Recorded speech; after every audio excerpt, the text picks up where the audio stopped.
Il y a un moment après une rupture où tu te lèves le matin, tu ouvres les yeux et pendant quelques secondes, tu oublies. Et puis ça revient. Le vide, le silence. Et la question, comment je vais faire sans lui ? Si tu vis ça en ce moment, reste avec moi. Ce n'est pas juste une vidéo avec des conseils, c'est un souffle, un repère, un rappel que tu n'es pas seul. Je vais te partager 5 choses concrètes que j'aurais aimé qu'on me dise juste après ma séparation. 5 astuces pour traverser ce premier mois sans t'écrouler, ou du moins pas toute seule.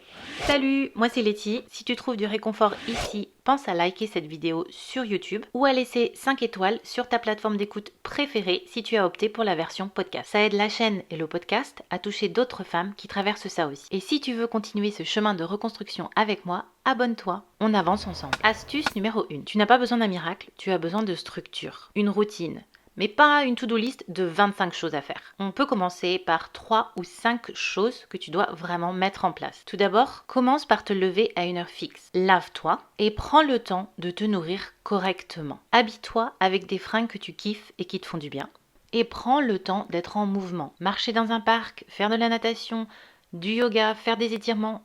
Prends juste le temps de faire quelque chose qui fait bouger ton corps, qui fait bouger les choses. Si tu arrives à ça chaque jour, sache que c'est déjà énorme. Ton chaos intérieur a besoin de repères extérieurs. Petite astuce, prépare ton kit de la journée la veille. Si tu sais que tu vas aller faire du sport, prépare tes vêtements la veille. Si tu veux te nourrir correctement, prépare tes ingrédients la veille. Tu peux aussi te constituer une playlist toute douce et tu peux aussi te laisser des citations motivantes tout autour de chez toi, sur les miroirs, sur ta télé, où tu veux. Astuce numéro 2, ne cherche pas à gérer, cherche à ressentir. On te dira sois forte, mais être forte, ce n'est pas faire semblant. C'est sentir sans te juger. Pleure, crie, écris, respire. Mais ne retiens pas tes larmes, ne retiens pas ta colère, ne retiens pas ces émotions qui sont en toi. Ce que tu ressens est tout à fait légitime. Même si la rupture était ta décision, même si tu sais que c'est mieux comme ça. Au final, tu perds quelque chose, donc c'est normal que ça te fasse mal. Petite suggestion, je te conseille de garder un carnet ou une feuille de papier juste à côté de ton lit pour que tu puisses y déposer tous les jours,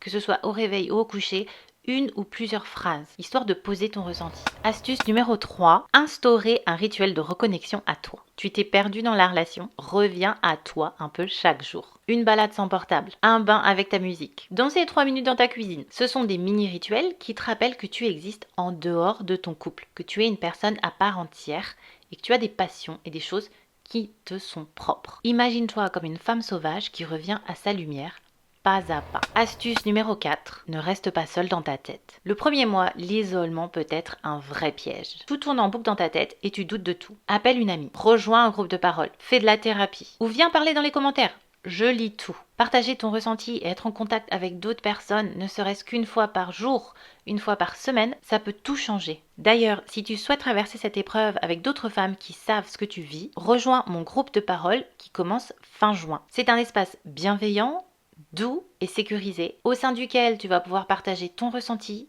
tes expériences, te renforcer émotionnellement et avancer sereinement dans cette épreuve. N'hésite pas à prendre ton rendez-vous de 20 minutes 100% gratuit pour en savoir plus. Tu trouveras tous les liens dans ma barre de description. Astuce numéro 5, protège ton énergie. Tu n'as pas à voir tout le monde, tu n'as pas à expliquer 100 fois, tu n'as pas à être disponible pour ceux qui te drainent. Tu peux tout simplement dire là je prends soin de moi. Et c'est suffisant. Tu peux désactiver les réseaux, mettre certaines personnes en pause, filtrer. C'est pas égoïste, c'est être vivante et prendre soin de toi. Tu n'as pas besoin d'avoir tout compris, tu n'as pas besoin d'avoir tout accepté, tu n'as pas besoin d'être guéri. Tu respires, tu avances, c'est déjà magnifique. Surtout, n'hésite pas à me dire en commentaire quelle astuce te parle le plus. Et si tu veux continuer ton cheminement, j'ai d'autres vidéos rien que pour toi. Tu n'es pas seul, on avance ensemble. Je te remercie d'avoir regardé cet épisode jusqu'au bout. N'hésite pas à liker, à le partager ou à laisser un commentaire. Je te dis à la semaine prochaine dans un nouvel épisode. Ciao ciao!